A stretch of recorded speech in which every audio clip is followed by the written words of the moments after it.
ప్రేమ, యేసుని ప్రేమ.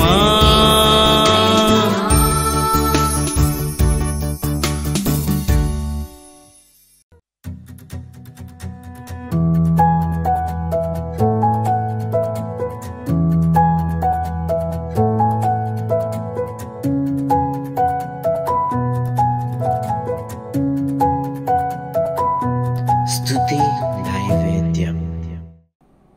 Praise the Lord. ప్రియమైన వాళ్ళారా, ప్రతిరోజు వాక్యం వింటున్నారు కదా, అలాగే ప్రార్థన చేసుకుంటున్నారా? వాక్యం వినాలి, ప్రార్థన చేసుకోవాలి. ఇవి రెండు మనకి దేవునితో మంచి సహవాసాన్ని కలగజేస్తాయి. 140వ కీర్తన మనం ధ్యానం చేసుకుంటున్నాం. 7, 8, 9 వచనాలు ధ్యానం చేద్దాం. ప్రభు అయిన యెహోవా నా రక్షణ దుర్గము, యుద్ధ దినమున నీవు నా తలను కాయుదు. యెహోవా భక్తిహీనుల కోరికలను తీర్చకుము. వారు అతిశయించుకుంటున్నట్లు వారి ఆలోచనను కొనసాగింపకుము.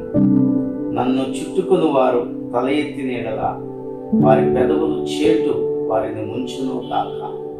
ప్రార్థన చేసుకుంటాం. గొప్ప తండ్రి, మరొకసారి నీ ప్రియమైన స్వరము ద్వారా అందరితో మాట్లాడి, ఎవరికి ఏ ఆహారం అవసరమో ఆ వాక్య ఆహారాన్ని వారికి దయచేయమని యేసు నామమున ప్రార్థన చేయుచున్నాము.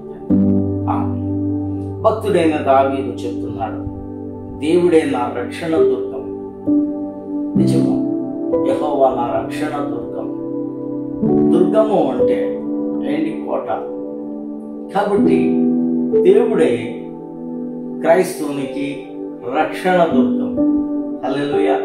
అందుకని బాప్తిసం పొందిన వారిని రక్షింపబడిన వారు అంటారు. అంటే దేవుడు ఒక దుర్గముగా వారి చుట్టూ ఉంటాడు, కోటగా ఆయన ఉంటాడు.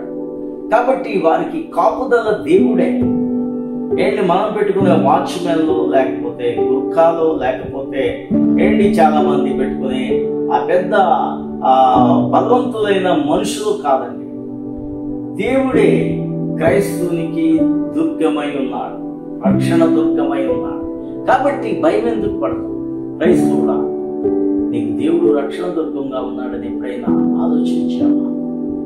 దావీదు అంటున్నాడు, నాకు దావీదు రాజు, అతని బోడంత సైన్యం ఉంటాడు, మంత్రులు ఉన్నారు, ఏంటి కాపలాదారులు ఉన్నారు, భటులు ఉన్నారు, సైన్యం ఉన్నారు, ఎప్పుడు కాపుదల, అంతఃపురం చుట్టూ బోళ్ళంత మంది సైనికులు ఉంటారు. కానీ వీరందరూ నా బలము, వీరే నా కోట, వీరే నా దుర్గం అంటలేదు. దావీదనే మాట, దేవుడే నా దుర్గం, యెహోవా నా రక్షణ దుర్గం. కాబట్టి నీకెవరు రక్షణ దుర్గము? ఒక్కసారి ఆలోచించు. క్రీస్తు తన రక్తమిచ్చి నిన్ను కొన్నాడు, కన్నాడు.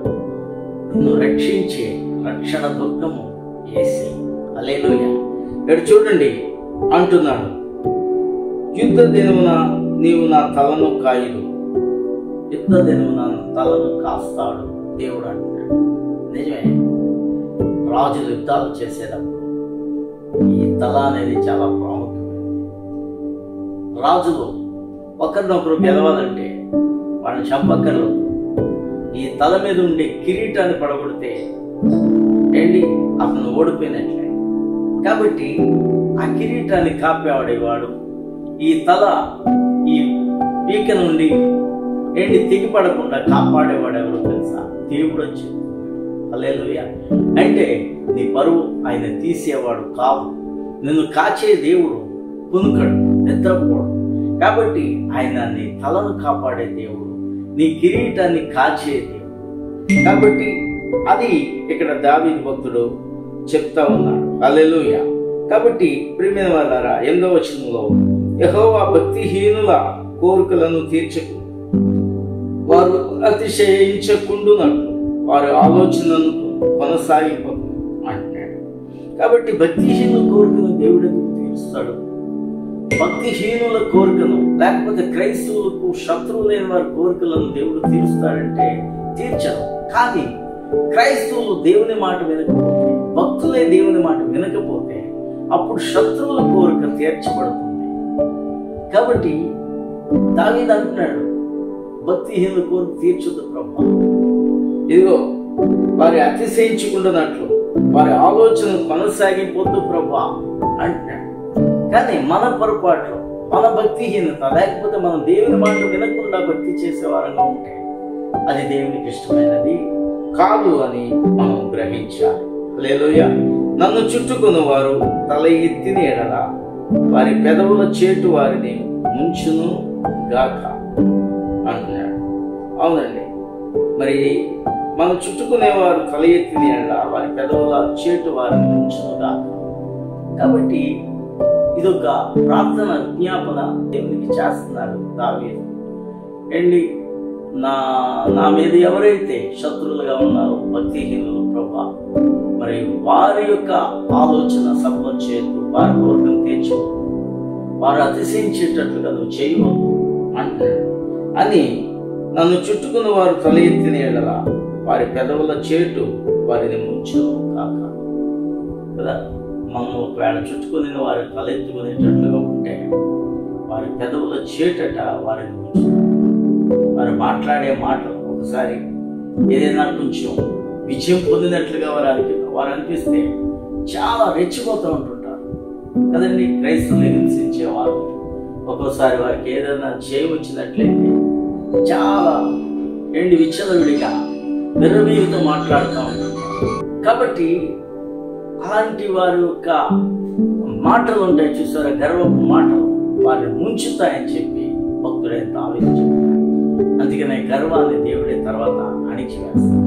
మనం దేవునికి మాత్రం జ్ఞాపకం చేస్తాం. మనం నమ్మకమైన భక్తిని చేస్తాం. ముందుకు సాగితే ఏ శత్రువు నీ ముందు నిలబడరు. ప్రార్థన చేస్తున్నాం. మహాపరిశుద్ధుడా మా తండ్రి, నీ కృపను బట్టి మాట్లాడి నీ వాక్యమును బట్టి నేను స్తుతిస్తున్నాను.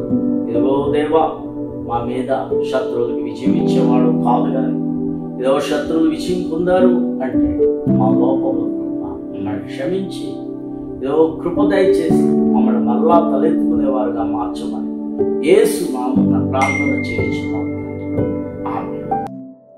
ఈరోజు పుట్టినరోజు జరుపుకుంటున్న రిత్విక్ని దేవుడు దీవించును గాక.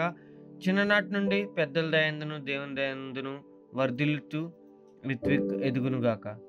Happy birthday Ritvik, God bless you. ఈరోజు రక్షణ పుట్టినరోజు జరుపుకుంటున్న వెంకే ఆనంద్ని, అలాగే చోటు శెట్టి సంతోషిని దేవుడు దీవించును గాక. వారి యొక్క రక్షణలోనూ ఇంకా ముందుకు సాగేటట్లుగా జీవితాంతం రక్షణ కాపాడుకుంటూ దేవునిలో ఎదిగేటట్లుగా మరి దేవుడు వారిని ఆశీర్వదించును గాక.